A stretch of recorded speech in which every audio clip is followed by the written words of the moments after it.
एक समय रामानंद जी का बोलबाला बहुत हो गया था, क्योंकि वो वैष्णव परंपरा के मार्गदर्शक उपदेशित यानी गुरु थे, प्रचारक थे। और ये वैष्णव नाथ गिरिपुरी, वैष्णव विष्णु जी के उपासक हैं, गिरिपुरी नाथ ये शिव जी के उपासक हैं। ये भी अपनी अपनी क्रिया को उत्तम मानते हैं, दूसरों को ठीक नहीं मानते।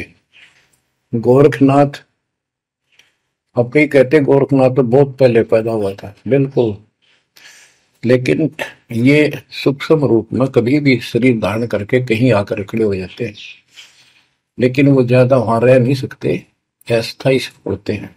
तो गोरखनाथ जी आए, उनको बताया वहां के नाथ पंथियों ने कि वैष्णव धर्म फैलता जा रहा है, हमारे नाथ धर्म सिकुड़ता जा रहा है। तो गोरखनाथ ने कहा कि बोल दो उस रामानंद को, उस दिन गोष्ठी करेंगे, जो हार जाएगा वो जीतने वाले का शिष्य बनेगा और सारे शिष्यों को भी साथ उससे दीक्षा दिलाएगा। तो रामानंद जी को पता था ये सिद्धि दिखाएगा, लोग ताड़ी पीटेंगे, हम हार जाएंगे, तो इसको विजयी मान लेंगे, इसलिए वो छुप गए, नहीं जाना चाहते थे। तब कबीर साहब बोले, गुरुदेव हार जीत तो है करे, दो पहलवान कुश्ती लड़ेंगे, चलो देखते हैं, जो होगा देखी जाएगी। रामानंद जी मान गए कि ये तैयार हो लिया तो कोई दिक्कत आने की नहीं। तो उस दिन कोई भी जो रामानंद जी का शिष्य था, उन्होंने अपनी सारा जो दिखावा करते ऊपर का कंठी माला आदि तिलक जो वैष्णव परंपरा का प्रतीक होता है, किसी ने नहीं लगाया, क्योंकि उनको पता था हारेंगे और हमने उनका शिष्य बनना पड़ जाएगा, हमारा पता ना चलेगा कि वैष्णव उपासक है। कबीर साहब बोले तैयार हो। कबीर साहब को पता था श्रृंगार करे रहेंगे, इससे कोई फर्क नहीं पड़ने का, हिम्मत ना हारो, चलो। पहुंच गए, रामानंद जी ऊपर पैड़ी पे स्टेज बना रखी, कबीर साहब अपने गुरु जी के चरणों में नीचे बैठ गए। रामानंद जी और गोरखनाथ जी का अलग से आसन लगा रखा सामने, गोष्ठी उन दो में होनी थी। और साथ में उसने त्रिशूल रखते थे, 6-7 फुट का त्रिशूल गाड़ रखा गोरखनाथ ने। जब ज्ञान की चर्चा हुई, कबीर साहब बोले कि गोरखनाथ जी पहले मेरे से बात करो, मुझे हरा दो, फिर मेरे गुरु जी तक जाना, पहले चेलों से लड़ो। बात की थी, परमात्मा बोले कौन ब्रह्मा का पिता है, कौन विष्णु की मां, शंकर का दादा कौन है, हमको दे बता। नाथ जी लग गया, वो अटपट कर गए। उसने सोचा कि ऐसे नहीं मानेगा, कहते त्रिशूल के ऊपर अच्छे उड़ के ऐसे आसन पद्म लगाए लगाए और त्रिशूल के ऊपर बैठ गया गोरखनाथ सिद्धि से, और कहने लगा मेरे साथ गोष्ठी करनी है तो इसके बराबर मेरे बराबर आकर बैठो। कबीर साहब बोले गोष्ठी का अर्थ होता डिबेट, ज्ञान चर्चा, ये ड्रामेबाजी नहीं। नाथ जी बोले कि जब तुम्हारे में कुछ हो तो करो, नहीं तो हार मान लो, दुनिया को मूर्ख बनाते हो। कबीर साहब जेब में डाल के ले गए थे, जैसे हाथ सरखे पकाता करते सूत, वह कम से कम 150 फुट लंबा धागा होता था उसमें, उसको कुकड़ी बोला करते हरियाणा में, अंग्रेजी में रील बोलना। परमात्मा ने जेब से वह कुकड़ी निकाल ली, एक एंड उस धागे का पकड़ा, सिरा आकाश में फेंक दी, वह उड़ती चलेगी अनबंडल होती हुई, 150 फुट ऊपर जाके अंतिम सिरा हो गया और वो धागा छोड़ दिया, ऐसे डट गया। परमात्मा वहां से उठे और ऊपर धागे के ऊपरले सिरे पर जाके विराजमान हो गए, आसन पद्म लगा के।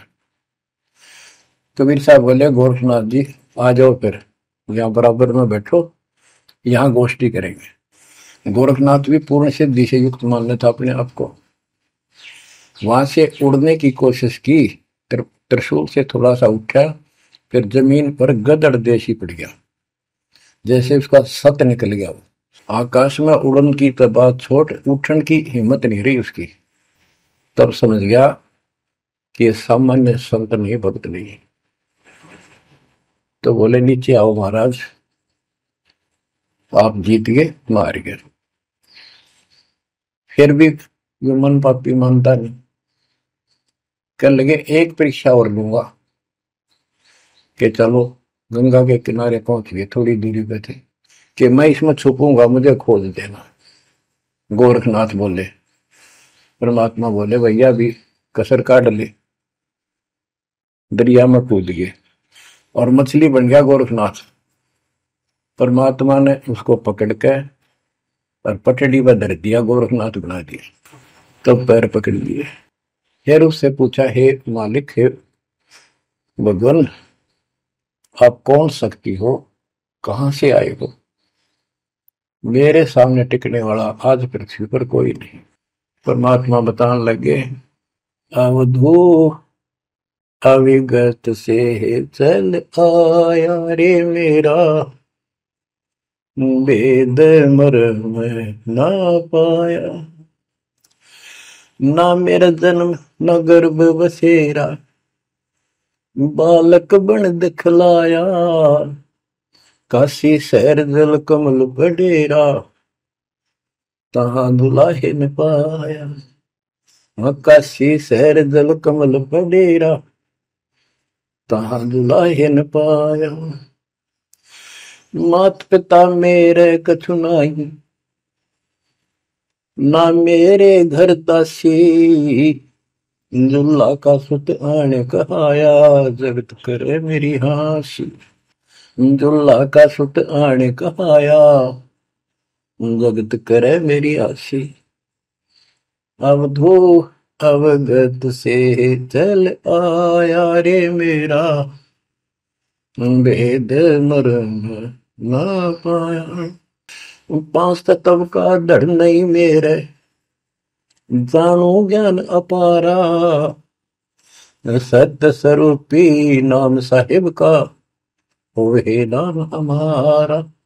सत्य स्वरूपी असली नाम सत कबीर है मालिक का, और उसी नाम से मैं आज प्रगट हूं। सत्य स्वरूपी नाम साहिब का, वही नाम हमारा। अदरदीप भंवर गुफा में तहनिज वस्तु सारा। अदरदीप सबसे ऊपर आखिर वाले लोक में प्रवेश होने के लिए भंवर गुफा है, वहां पर है वो सार वस्तु, सतलोक, सतपुरुष। अदरदीप गगन गुफा में तहनिज वस्तु सारा। तेरा ज्योत स्वरूपी अलख निरंजन, धरता ध्यान हमारा। तेरा ज्योत स्वरूपी अलख निरंजन, धरता ध्यान हमारा। हाड मास लहू ना मेरे, जाने सतनाम उपासी। तारण तरण अभय पद दाता, मैं हूं कबीर अविनाश।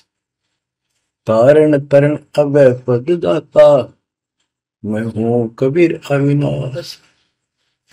बच्चों, ये नाथ परंपरा के शिव जी के उपासक होते हैं और सभी को भ्रम होता है भगवान फिर भी कोई और है।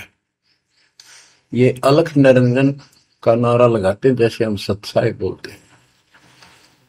धनाना गांव में भी ऐसा एक नाथों का डेरा है। एक बाबा आटा मांगने आया करता, आते अलख निरंजन बोला करता। ये जाप काल का करे और डले डोए। तब गोरखनाथ जी को समझाया। गोरखनाथ ने एक पहाड़ को सोने का बना दिया और बोटन पत्थर सोना बना दिया, और छू मंत्र बहुत जानता था।